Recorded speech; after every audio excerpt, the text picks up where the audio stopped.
इस लोक परलोक में यदि अपने कर्म का जो सुकृत है तो भगवान से प्रार्थना करो कि कोई न जान पावे, ऐसा कार्य करो, तो वो आपको इस लोक और परलोक दोनों में उन्नति प्रदान करेगा।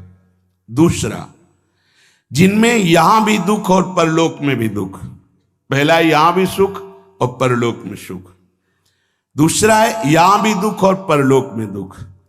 परिस्त्री गमन, जो दूसरे माताओं के साथ, बहनों के साथ व्यभिचार करते हैं, यहां भी दुख और परलोक में दुर्गति। अगर गृहस्थ हो तो एक पत्नी जो आपने पाणी ग्रहण किया है, बस।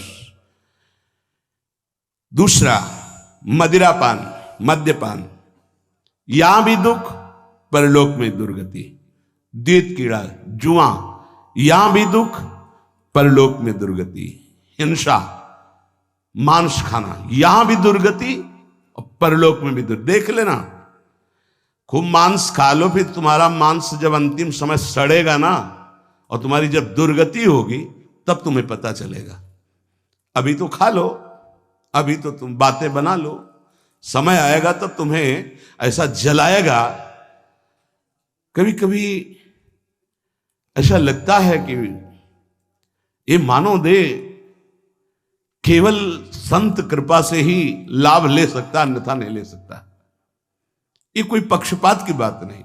जिनको संत समागम नहीं मिला है, पूरा पशुवत जीवन व्यतीत हो रहा है, पशुवत जीवन। बस इतना लक्ष्य है, कितना भोग भोग लें, कितना विषयों का सेवन कर ले, बस इतना ही उनका लक्ष्य है। वो चाहे पैसे के बल से, वृद्धावस्था पैसे के बल से, वही विलासिता, वही भोग, सोच नहीं रहे कि किस लिए आया था, क्या करना।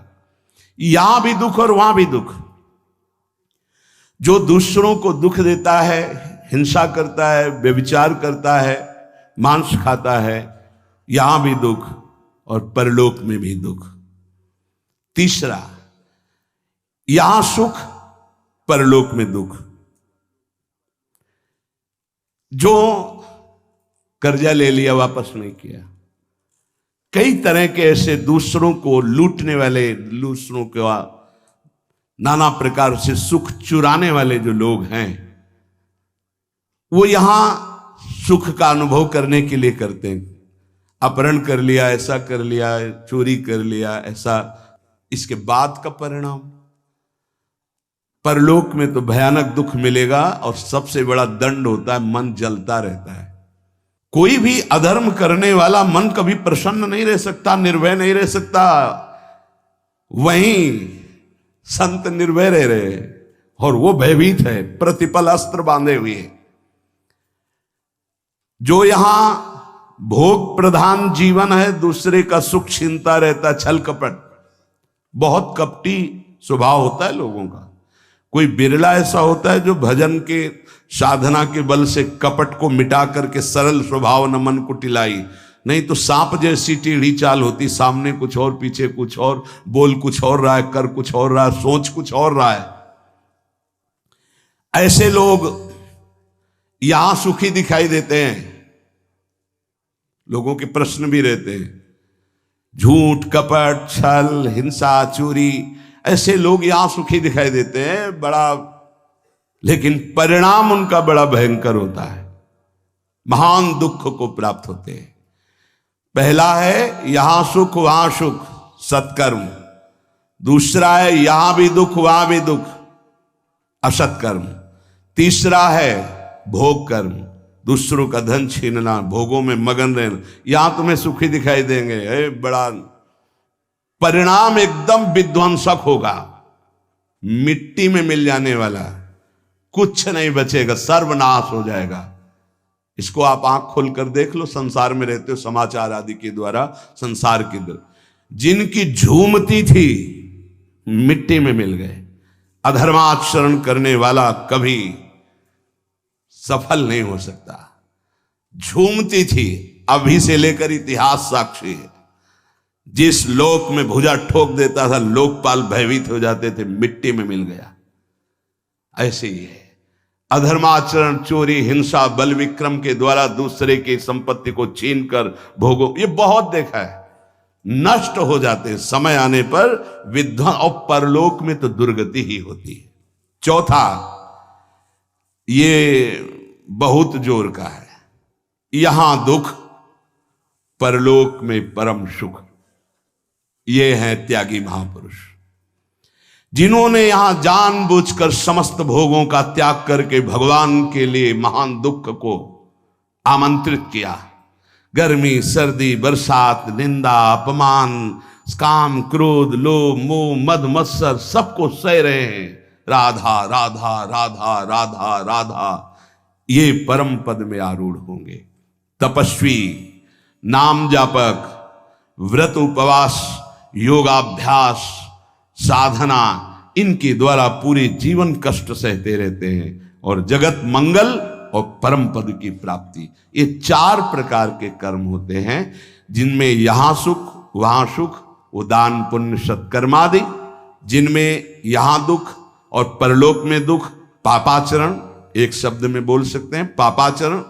तीसरा भोगाचरण, जिसमें यहां सुखी दिखाई दे रहे लेकिन परलोक में इनकी दुर्गति होगी। दुखिया को न सताइए, दुखिया देगा रोए, और जब दुखिया के मुखिया सुने तो तेरी गति का होए।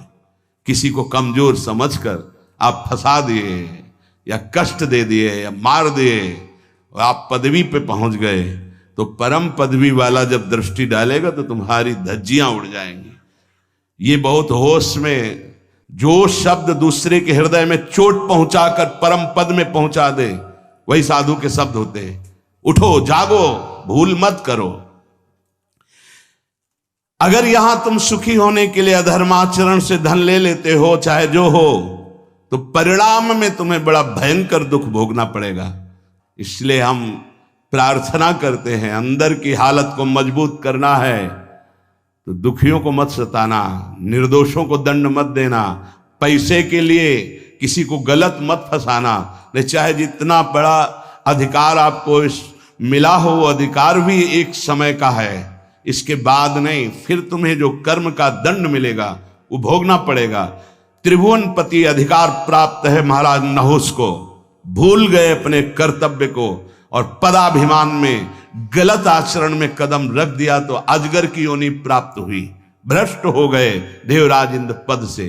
कोई भी पद अगर आप गलत आचरण करोगे तो समय पर जब दंड देगा, पद भी छिन जाएगा, सुख भी छिन जाएगा, परिणाम महान हानिकारक दुख कारक होगा। उपासक यदि बहुत जल्दी पवित्र और शुद्ध साधना में समर्पित होना चाहता है तो शरीर और प्राण, इन दोनों को भगवान के चरणों में समर्पित कर दे। हमारी अब जिम्मेवारी खत्म, समर्पित। तो समर्पण भी हमें नहीं आता ना, कैसे समर्पित करें। इसीलिए गुरु रूप में भगवान पधारते हैं। गुरुदेव जैसी आज्ञा करें वैसे शरीर के आचरण हमारे हों, और गुरुदेव जो हमें नाम मंत्र दे वही हमारी श्वास में चले, तो दोनों समर्पित हो गए, शरीर और प्राण। जब कोई शरीर और प्राण भगवान को अर्पित कर देता है उसे आत्मनिवेदन भक्ति कहते हैं, और आत्मनिवेदन भक्तिवान ही परम पद को प्राप्त होता है, परम रस को प्राप्त होता है। पाई रस भक्ति गूढ़ जुग जुग जग, दुर्लभ भव इंद्रादि विधिम। ये रस भक्ति तभी प्रकट होती है जब शरीर और प्राण अपने आराध्य देव को समर्पित हो जाते हैं। उपासक जैसे भगवान सच्चिदानंद में है, ऐसे उपासक का भी सच्चिदानंद में स्वरूप होता है। एक बार सत्संग में कहा था कि भगवान नारायण भी तुम बन सकते हो, तो किसी ने कहा था मनुष्य नारायण कैसे बन सकता है। देखो सीढ़ी है, नारायण नर बन सकते हैं ना, तो सीढ़ी बन गई, उतर गए ना, उसी सीढ़ी में चढ़ जाओ तो नर नारायण बन जाएगा। कैसे प्रमाण? गीध देह तजी धरि हरि रूपा। जब परम सत्कार्य बन गया सियाजू की रक्षा का, तो गीध ने शरीर छोड़ा और हरि रूप धारण करके हरिधाम को गया, नारायण रूप धारण करके। जब अजामिल का शरीर छूटा तो चतुर्भुज नारायण रूप होकर भगवान के धाम। जब धुंधकारी का प्रेत योनि छूटी तो चतुर्भुज भगवान के पार्षद लेने आए थे। चतुर्भुज रूप पार्षद रूप हरि रूप धारण करके भगवान के धाम को चला गया। केवल श्री लांछन चिन्ह लक्ष्मी जी का, वो भर पार्षदों को नहीं होता, नहीं पूरे जैसे हरि वैसे ही हरि के पार्षद होते हैं। सच्चिदानंद में पार्षद स्वरूप सच्चिदानंद की सेवा में उपस्थित होता है। जैसी श्री जी वैसी श्री जी की सखिया किशोरी मात्मानम किमि सुकुमारी नुकले। उपासक अपनी उपासना को चुरा के रखे, नहीं तो कोई चुरा लेगा। हम जो साधना करते हैं किसी को पता नहीं होना चाहिए। हमारा अहम कहता है कि हम सबको बता दे, इतने माला जपते हैं, ये करते हैं, ये करते हैं। पूज्य पादुड़िया बाबा कह रहे हैं उपासक अपनी उपासना को चुरा के रखना, ये चुराने की वस्तु है, छुपाने की। कोई जाने ना आप किस कोटि के। जैसे समुद्र की कोई था नहीं ले सकता, ऐसे उपासक की कोई था नहीं ले सकता। सेवा में तुलसी दल 7 दिन तक प्रयोग किया जा सकता है। एक दिन उतार के 7 दिन तक वो बासी नहीं माना जाएगा। बिल्व पत्र 5 दिन तक, कमल पुष्प 3 दिन तक और अन्य पुष्प 1 दिन। आज उतारा आज ही लगाए, आज उतारे हुए कल नहीं चढ़ाए जा सकते। केवल कमल पुष्प 3 दिन तक। अगर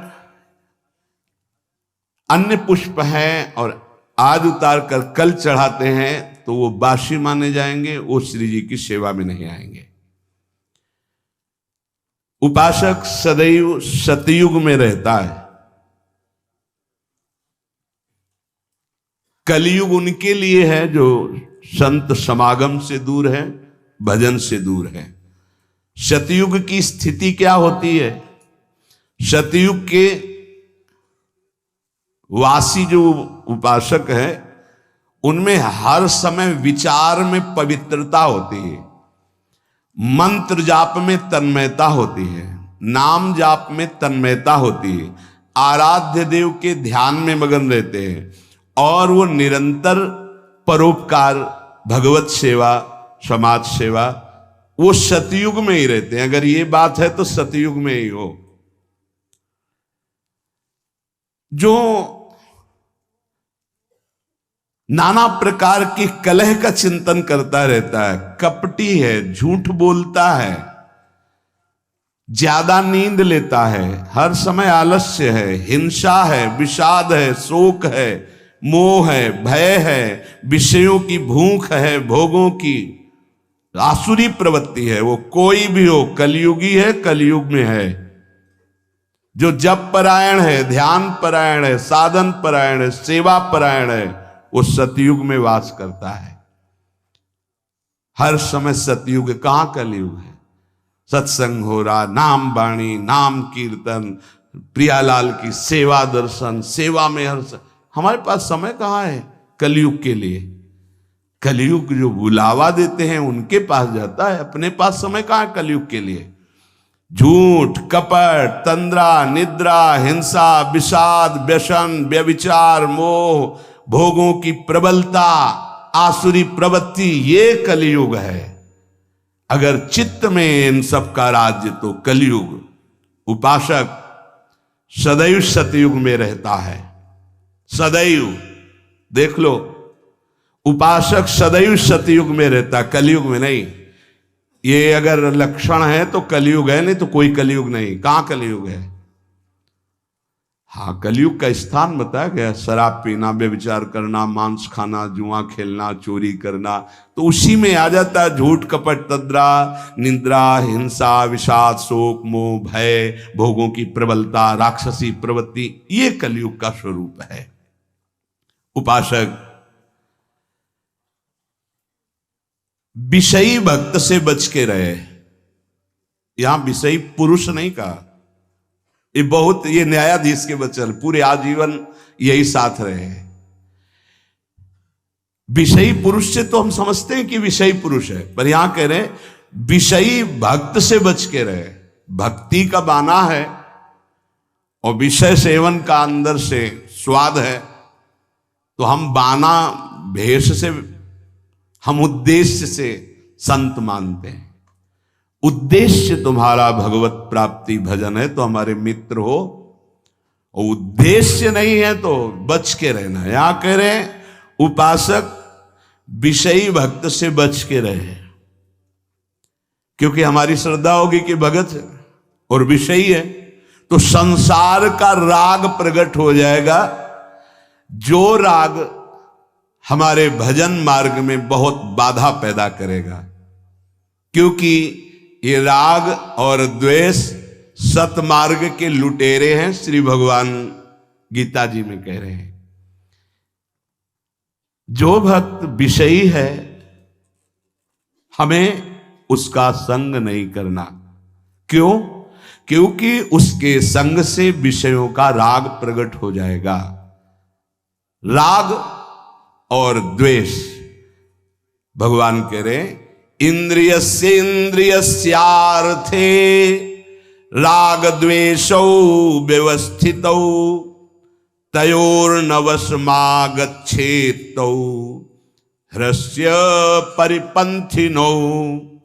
हे अर्जुन, इंद्री के प्रत्येक विषय में राग और द्वेष ये छुपे रहते हैं। अनुकूलता प्रतिकूलता, उपासक को ना अनुकूलता में न प्रतिकूलता में, अर्थात न राग में न द्वेष में, दोनों में नहीं फंसना, क्योंकि ये दोनों इस मार्ग के लुटेरे हैं, खाली कर देते हैं, लूट लेते हैं। श्रोत्रेंद्रिय, त्वचा इंद्रिय, नेत्र इंद्रिय, रसेंद्रिय, घ्राणेन्द्रिय, इसके विषय हैं शब्द स्पर्श रूप रस गंध। पूरी सृष्टि के भोग इसी में आ जाते हैं। इसमें कुछ में साधक का राग रहता है और कुछ में द्वेष रहता है। राग अनुकूलता, द्वेष प्रतिकूलता। जब तक अनुकूलता प्रतिकूलता राग और द्वेष बना रहेगा तब तक साधक की उन्नति नहीं हो सकती, आध्यात्मिक उन्नति। ये बड़ा सूक्ष्म विषय जगत गुरु भगवान श्री कृष्ण वर्णन कर रहे हैं।